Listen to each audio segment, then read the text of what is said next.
The wounded arrived in waves, German soldiers clutching shattered limbs and bleeding through field dressings that had long since failed. They stumbled through the gates of American field hospitals, eyes hollow with exhaustion and braced for the worst. Most had heard stories during their service, whispered warnings about what happened to prisoners in enemy hands. Medical care, if it existed at all, would be minimal, cruel, reserved only for extracting information. Yet as they were carried onto stretchers and guided into tented wards, something unexpected began to unfold. American medics moved with practiced efficiency, cutting away bloodied uniforms and examining wounds with focused attention. The German prisoners watched warily, unsure whether this was genuine care or elaborate theater before harsher treatment began. Then came the needle. A syringe filled with clear liquid, inserted into arms or directly into infected tissue. The medics called it penicillin, a word that meant nothing to most of the captured soldiers. They tensed, expecting pain or poison, but instead, over the following days, witnessed something they could hardly comprehend. Wounds that should have festered began to heal. Infections that would have meant amputation or death slowly retreated. Among the prisoners, confusion spread like wildfire. What was this medicine? Why were the Americans using it on enemies? For soldiers trained in the Wehrmacht's medical protocols, where sulfa drugs were rationed and serious infections often meant a death sentence, the casual administration of this miraculous substance seemed impossible. Some suspected it was a trick, that the injections were designed to make them compliant or extract confessions. Others whispered that perhaps the stories they had been told about American brutality were lies. The reality they faced was far stranger than anything their officers had prepared them for. In the custody of their sworn enemy, German prisoners were receiving medical treatment superior to what they had known in their own army. The small vial of penicillin, administered without hesitation or interrogation, became the first crack in everything they believed about the war, about the enemy, and about the true balance of power between nations. When German prisoners first entered American medical facilities, most arrived expecting the worst. Propaganda had painted vivid pictures of enemy cruelty, and their own experiences with Soviet treatment on the Eastern Front had reinforced the belief that capture meant suffering. The sight of organized hospital tents, clean surgical tables, and stocked medical supplies stopped many in their tracks. This did not look like punishment. It looked professional, even generous. Medical officers conducted triage with methodical precision, separating the critically wounded from those with minor injuries. German prisoners with shrapnel wounds, bullet injuries, or festering infections were prioritized based on need, not nationality. American nurses, matter-of-fact in their approach, cleaned wounds and prepared patients for treatment. For the prisoners, this was bewildering. They had been conditioned to expect that enemy captors would let them rot, yet here they were being prepped for surgery as though they were valued patients. The introduction of penicillin came without ceremony.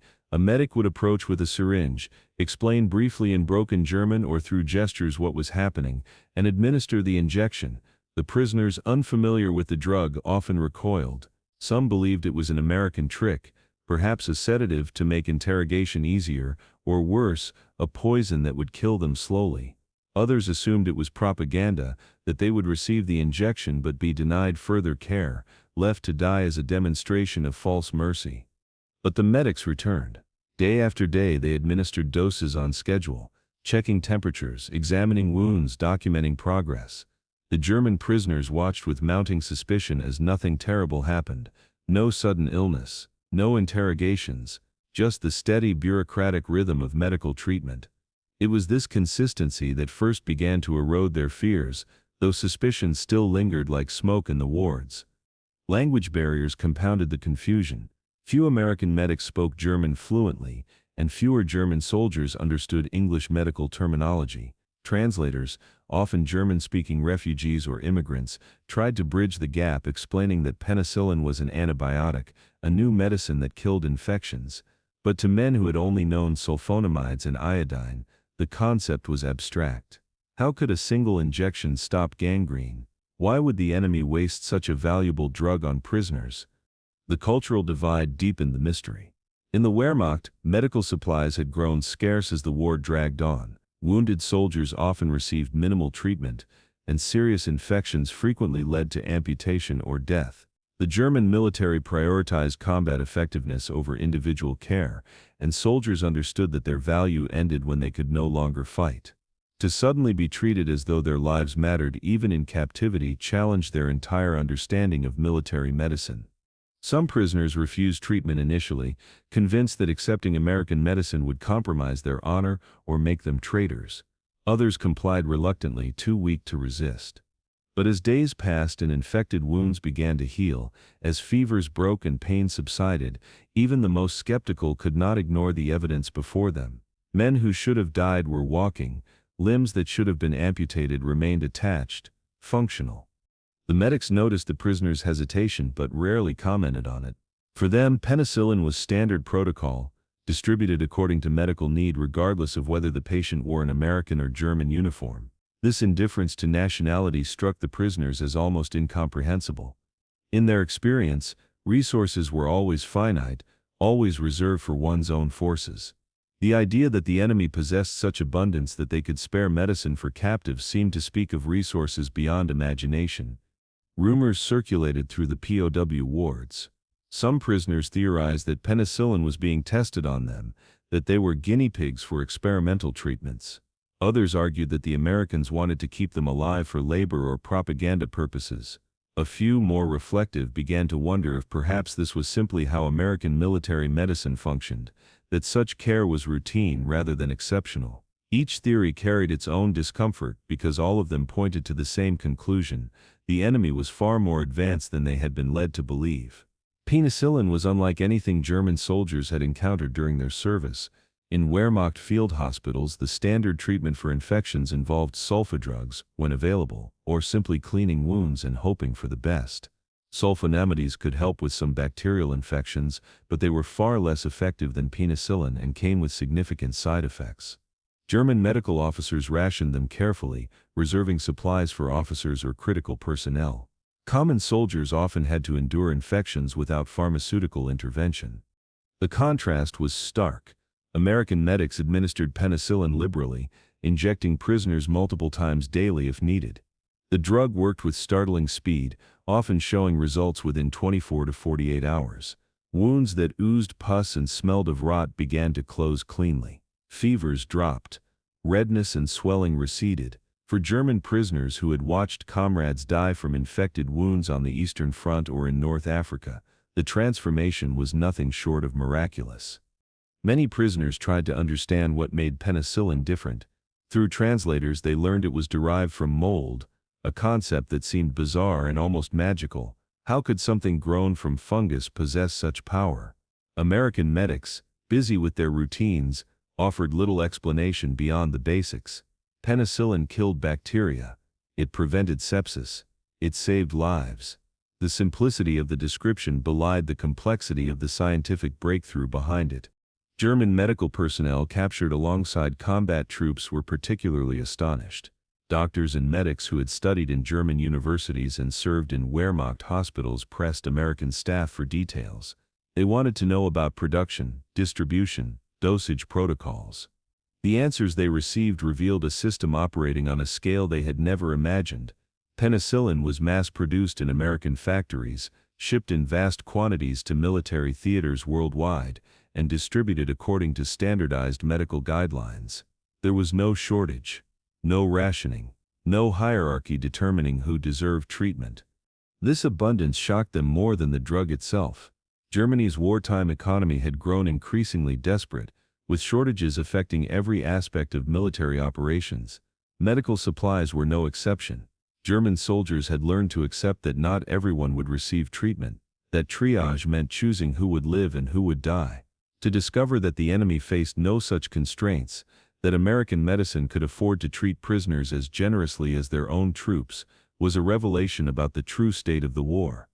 Some German officers, still clinging to pride, argued that penicillin was propaganda, that the Americans showcased it only in POW camps while their own soldiers suffered elsewhere.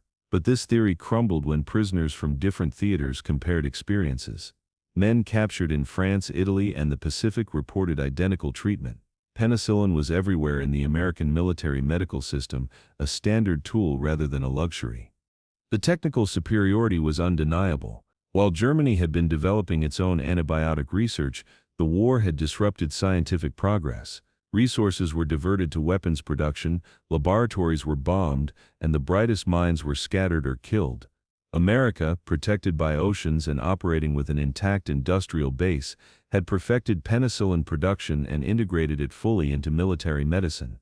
The German prisoners lying in clean hospital beds with antibiotics coursing through their veins understood they were witnessing the fruits of that advantage. Conversations in the wards often turned to this topic. Educated prisoners, especially those with medical or scientific backgrounds, discussed the implications. If America could produce penicillin in such quantities, what else could they manufacture? The industrial capacity that supported this medical miracle must be staggering, far beyond Germany's ability to match. The drug became a symbol of something larger, not just medical advancement, but the vast difference in resources, organization, and technological capability between the two nations.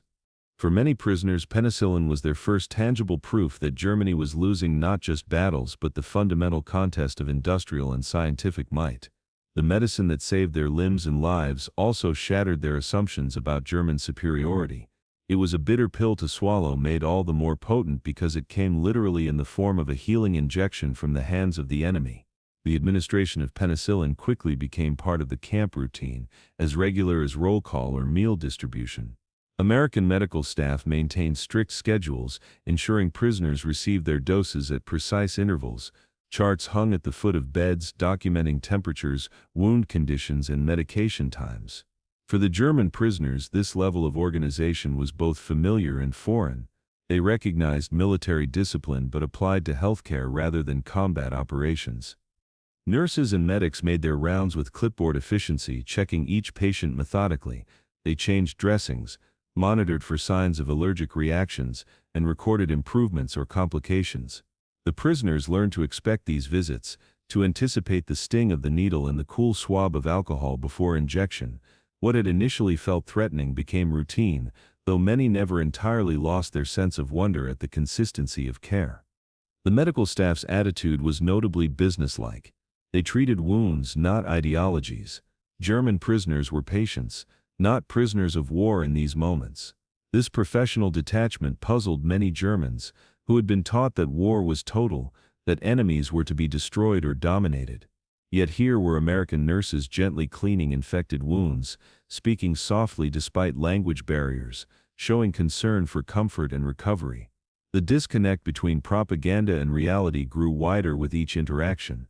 Mealtimes in the hospital wards revealed another facet of the American approach.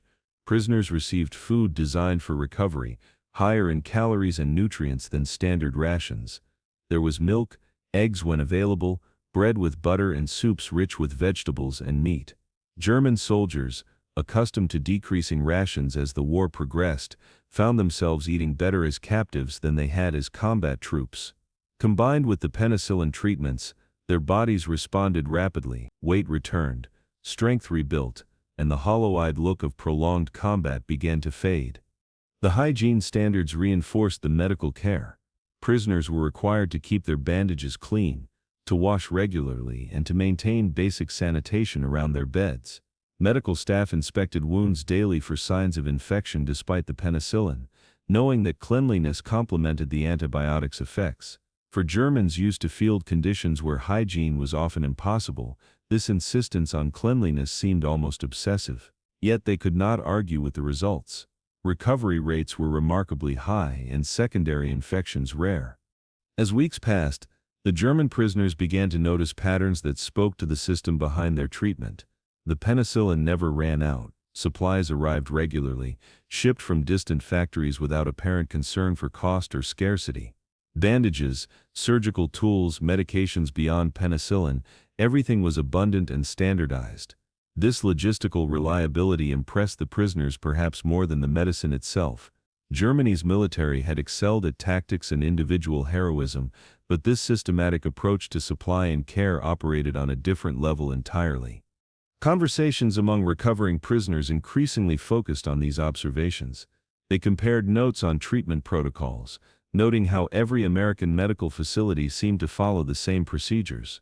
There was no variation based on which doctor happened to be on duty. no rationing decisions that saved medicine for more important patients. The system treated all wounded as equal priority, distributing penicillin based solely on medical need. This egalitarian approach contrasted sharply with Wehrmacht practices, where rank often determined access to better care. Some prisoners struggled to reconcile this experience with their beliefs about American decadence and weakness. They had been taught that democracies bred softness, that American society was too individualistic and pleasure-seeking to sustain serious military effort. Yet the medical system they encountered was anything but soft. It was hard-edged efficiency, industrial-scale organization, and relentless standardization, all in service of keeping soldiers, even enemy soldiers, alive and functional. The contradiction forced many to reconsider their assumptions. The daily rhythm of treatment became almost meditative for some prisoners. The morning rounds, the afternoon medication, the evening check-ins, these created a structure that replaced the chaos of combat. In the quiet moments between medical procedures, lying in clean beds with wounds healing steadily, many German soldiers had time to think deeply about what this experience meant. They were being saved by the enemy they had been sent to destroy, nursed back to health by the very people their propaganda had dehumanized. The contrast between German and American military medicine became unavoidable as prisoners recovered and discussed their experiences. Men who had served on multiple fronts shared stories of the Wehrmacht's medical capabilities, or lack thereof. In the early war years, German field hospitals had been reasonably equipped, but as the conflict dragged on and resources dwindled, medical care had deteriorated sharply. By 1943 and 1944, German soldiers knew that serious wounds often meant death or permanent disability. One prisoner, a former corporal who had fought in Russia, described watching his entire squad succumb to infected wounds after a skirmish. They had captured a village and held it for 2 weeks, but the field hospital was miles behind the lines, and supplies had been diverted to more critical sectors. The wounded had received basic first aid, nothing more. Infections had set in within days. Within 2 weeks, all had died except him. He had survived by luck, his wound shallow enough to heal on its own. Now lying in an American hospital bed with penicillin treating a much worse injury, he could not reconcile why the enemy offered him more care than his own army had provided his friends. German medical officers captured and placed in the same wards as enlisted men confirmed these accounts. They spoke candidly about the shortages they had faced, how they had been forced to make impossible decisions daily. Which soldiers would receive the limited sulfa drugs? Who would be evacuated for surgery, and who would be left behind? The lack of resources had turned medicine into a form of triage that felt more like selecting who would die rather than who would live.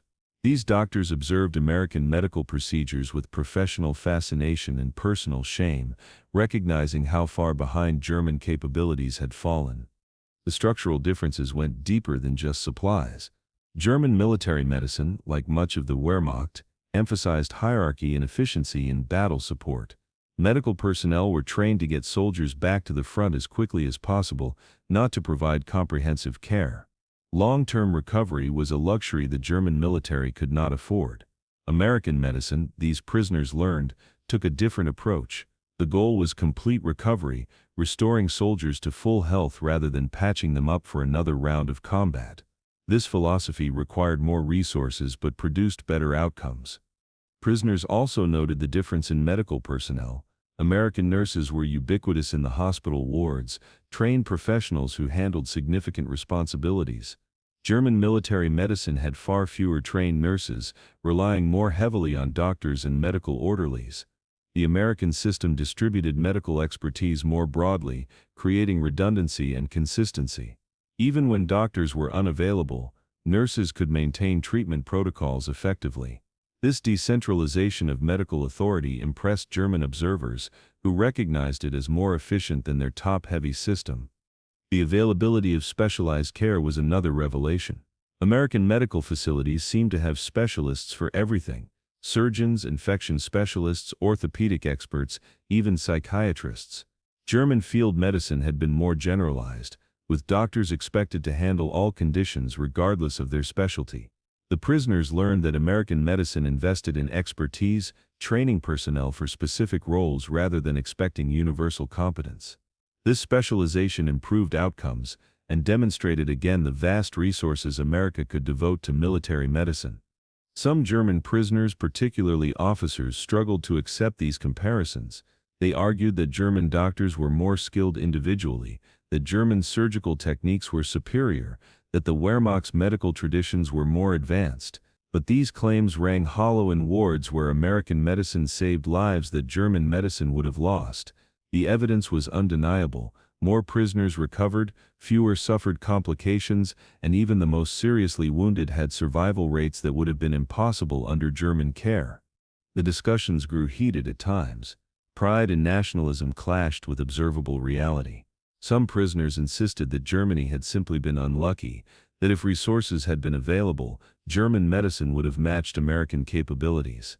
Others, more pragmatic, acknowledged that the disparity reflected fundamental differences in industrial capacity, scientific research, and national priorities.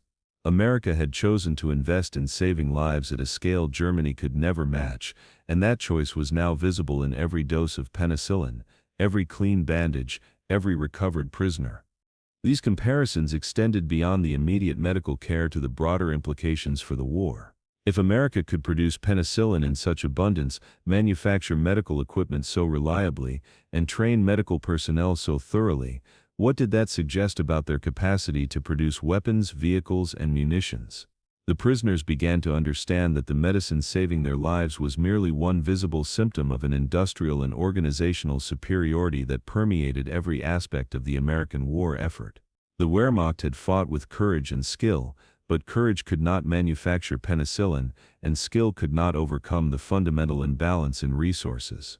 As penicillin continued its work, the physical transformations in the German prisoners became undeniable. Men who had arrived with fever-bright eyes and septic wounds began to show signs of genuine recovery. Color returned to pallid faces. Appetites improved, strength slowly rebuilt in limbs wasted by infection and combat. The hospital wards, initially filled with groans of pain and the smell of infected tissue, gradually took on a different atmosphere. Prisoners sat up in beds, talked with neighbors, even smiled occasionally. The medicine was working precisely as the American medics had promised. The psychological impact was equally profound, though harder to measure. As their bodies healed, prisoners had time to process what was happening to them. They were alive because of enemy medicine. The nation they had fought to destroy was now ensuring their survival. This created a cognitive dissonance that many struggled to resolve. Some clung to the belief that this was temporary, that harsher treatment would come later. Others began to question everything they had been told about America, about the war, about their own nation's capabilities. Conversations in the recovery wards grew more philosophical as strength returned. Educated prisoners debated the meaning of their experience.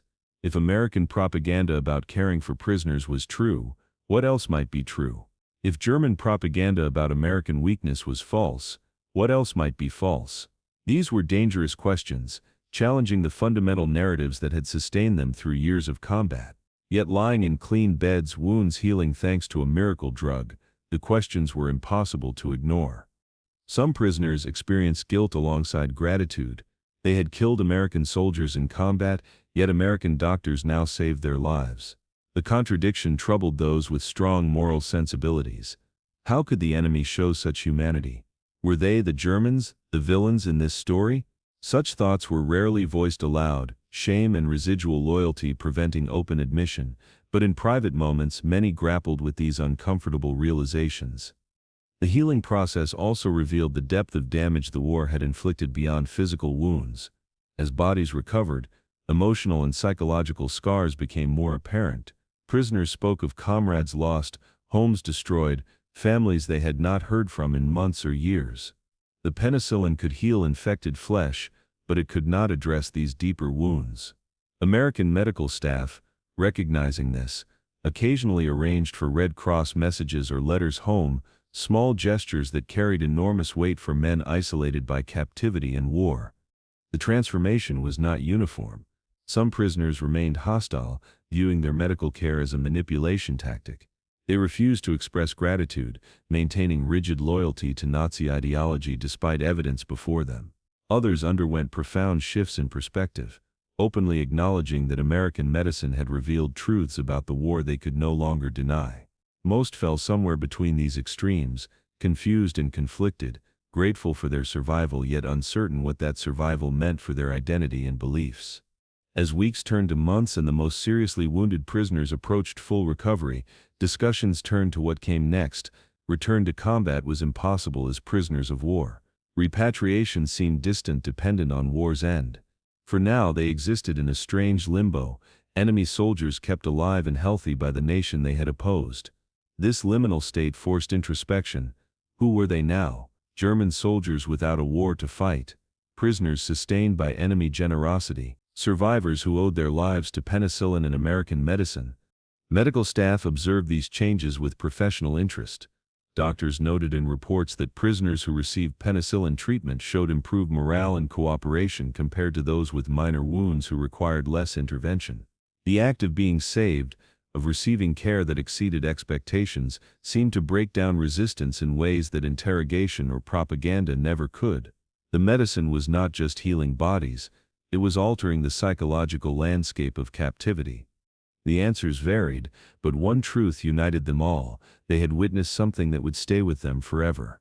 The small vials of penicillin, the routine injections, the systematic care, these had not just saved their lives. They had opened a window into a different world, one with resources and capabilities that dwarfed what they had known. For young men raised under Nazi ideology, taught that German superiority was absolute, this revelation was as transformative as the medicine itself. Their bodies had healed, but their worldviews in many cases would never fully recover from what they had learned. Years after the war ended, many former German POWs carried vivid memories of American military medicine. When researchers and historians interviewed them decades later, penicillin treatments emerged as a recurring theme in their testimonies. More than specific battles or commanders, more than interrogations or camp conditions, the medicine stood out. It represented a turning point, not just in their personal survival, but in their understanding of the war and the world. Some former prisoners described how penicillin had saved not just their limbs or lives, but their futures. Men who would have died from infections in Wehrmacht hospitals instead returned home, built families, pursued careers. They carried scars, but they carried them as survivors rather than as casualties.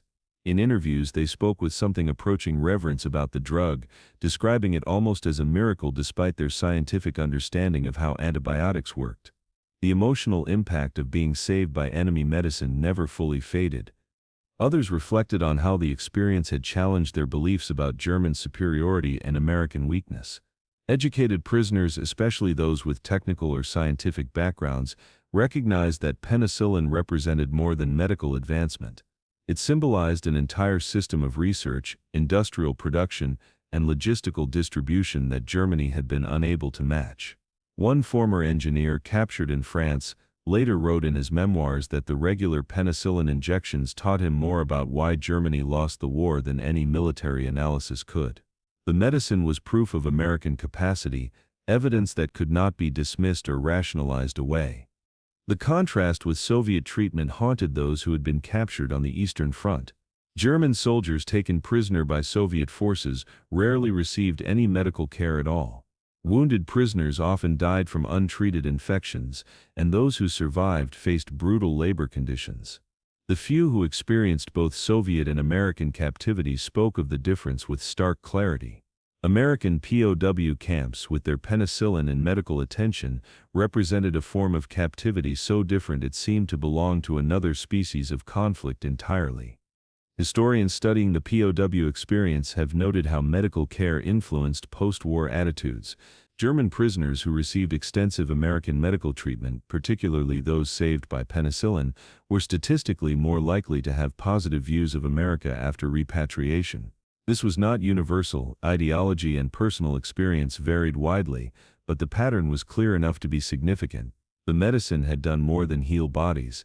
It had created a generation of Germans who had directly experienced American capability and, in many cases, American compassion.